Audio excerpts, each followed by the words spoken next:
네, 오늘은 에베소서 5장 22절부터 24절까지 말씀을 공부하겠습니다. 우리 한 목소리 한번 읽겠습니다. 시작. 아내들이여 자기 남편에게 복종하기를 주께 하듯 하라. 이는 남편이 아내의 머리됨이 그리스도께서 교회의 머리됨과 같음이니 그가 바로 몸의 구주시라. 아멘. 이렇게 말씀하고 있습니다. 에베소 5장 22절부터 33절까지는 남편과 아내와의 관계 속에서 그리스도를 경외함으로 어떻게 피차 복종할 것인가를 말씀하고 있는 내용입니다. 그런데 우리가 먼저 알아야 할 점은 많은 믿음의 부부들이 이 말씀을 가지고 서로를 공격하는 무기로 삼고 있다는 것입니다. 이게 무슨 말이냐? 아내가 좀 자기 말을 안 듣는 것 같으면 많은 남편들이 마음에 큰 불만을 가지면서 이렇게 말을 합니다. 성경 좀 봐요. 남편에게 어떻게 하라고 그랬어? 남편에게 복종하라고 그랬지?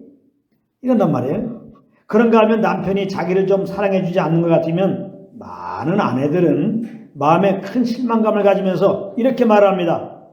성경 좀 봐요. 아내를 사랑하라고 그러지 않았습니까? 이렇게 말합니다. 그런데 어떻습니까?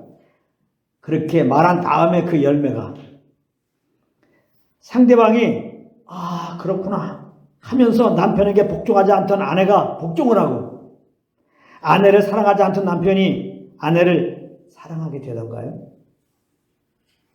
그렇지 않는 것입니다. 그런 말을 들으면 오히려 마음에 반발심이 더 생기게 되는 것입니다. 왜 그럴까요?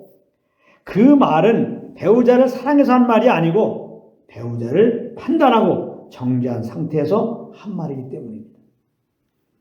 그래서 우리가 잘 알아야 할 것은 이 에베소서에 나오는 남편과 아내와의 관계에 대한 말씀은 자기 마음이 어려울 때 배우자를 공격하라고 주신 말씀이 아니라 이 말씀이에요. 하나님의 말씀은 다 우리 영혼을 살리기 위해서 주신 것입니다.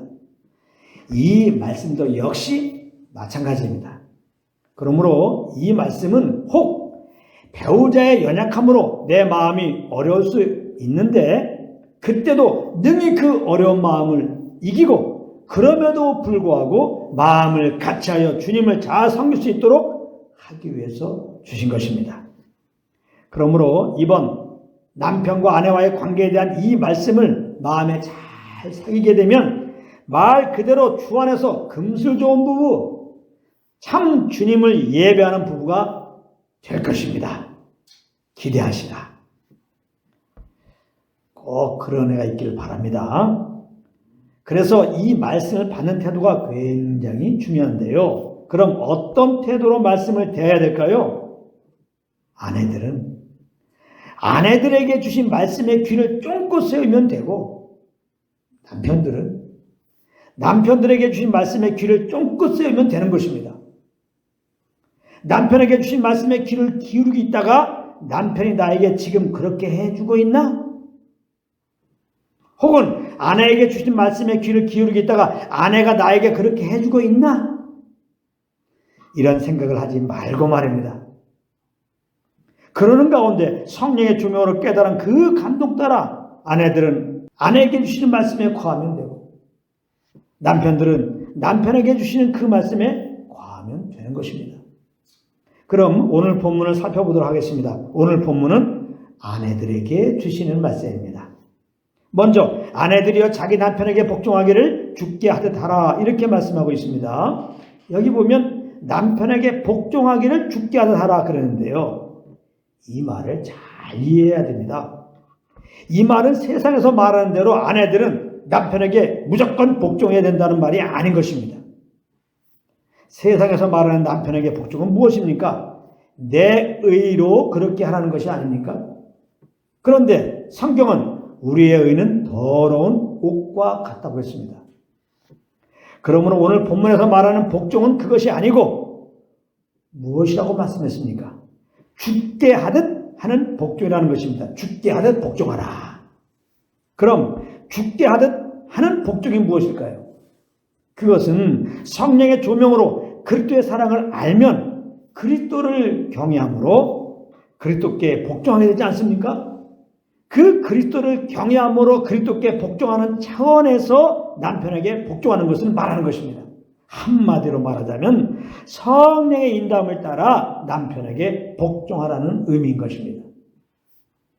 그러니까 이 말은 남편에게 복종하라고 그런다고 남편이 무슨 말을 하든지 남편에게 복종하라는 그런 말씀은 아닌 것입니다.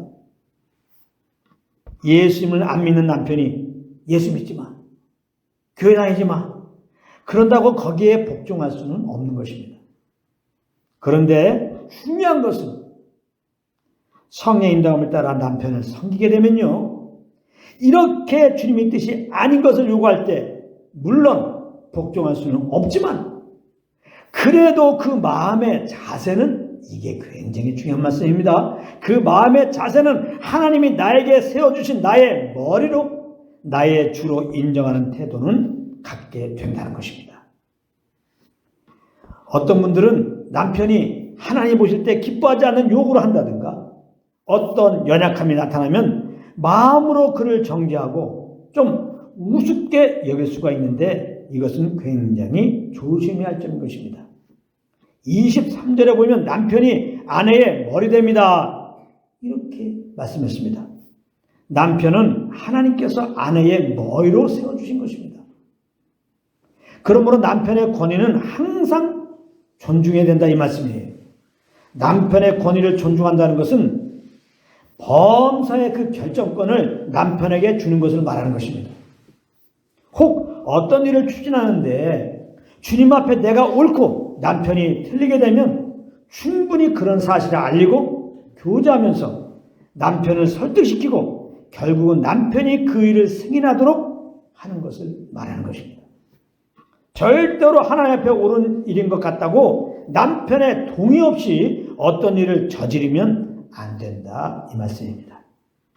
24절 말씀이 이런 의미의 말씀인 것입니다. 그러므로 교회가 그리스도에게 하듯 아내들도 범사에 자기 남편에게 복종할지니라, 이랬습니다. 교회는 절대 그리스도보다 앞설 수가 없는 것입니다. 교회는 교회의 머리 대신은 그리스도를 따라 움직이는 그리스도의 몸인 것입니다. 이와 같이 아내들은 남편이 앞장서 인도하도록 해야지 남편을 이끌고 가려면 안 된다, 이 말이에요. 성령님은 절대로 그렇게 인도하지 않으십니다. 아내는 남편의 돕는 배필로 부르심을 받은 것이지 결코 남편을 주장하고 이끄는 위치로 부르심받지 않았다는 것을 아내들은 꼭 명심해야 하는 것입니다. 물론 어떤 경우는 남편이 너무나 연약하여서 잘 이끌지 못할 때가 있습니다. 여러분, 그런데 사실 저를 비롯해서 모든 남자들이 사실 다 그런 것입니다. 그래서 아내를 허락하신 거예요. 그런 연약함을 도와주려고 말입니다. 그런 연약함을 도와주라고. 그래서 하나님의 뜻대로 잘 이끌어갈 수 있도록 말입니다. 그러니까 아내들은 자기 남편이 연약하다고 부족한 부성이라고 불만을 가질 것이 아니라 그런 것이 나타나거들랑 드디어 내가 할 일이 생겼구나 생각하시고 주님께 귀를 기울이면 되는 것입니다. 신세 타령하지 말고 말입니다. 그러면 하나님께서 틀림없이 그 남편의 연약함을 능히 도울 수 있는 지혜를 주실 것입니다. 그러면 그 지혜로 남편을 도와주면 되는 거예요. 그렇게 하는 것이 바로 그리스도를 경외함으로 남편을 복종하는 것입니다. 이런 은혜가 이 땅에 있는 모든 아내들 위에 있기를 우리 주 예수 그리스도의 이름으로 축복합니다.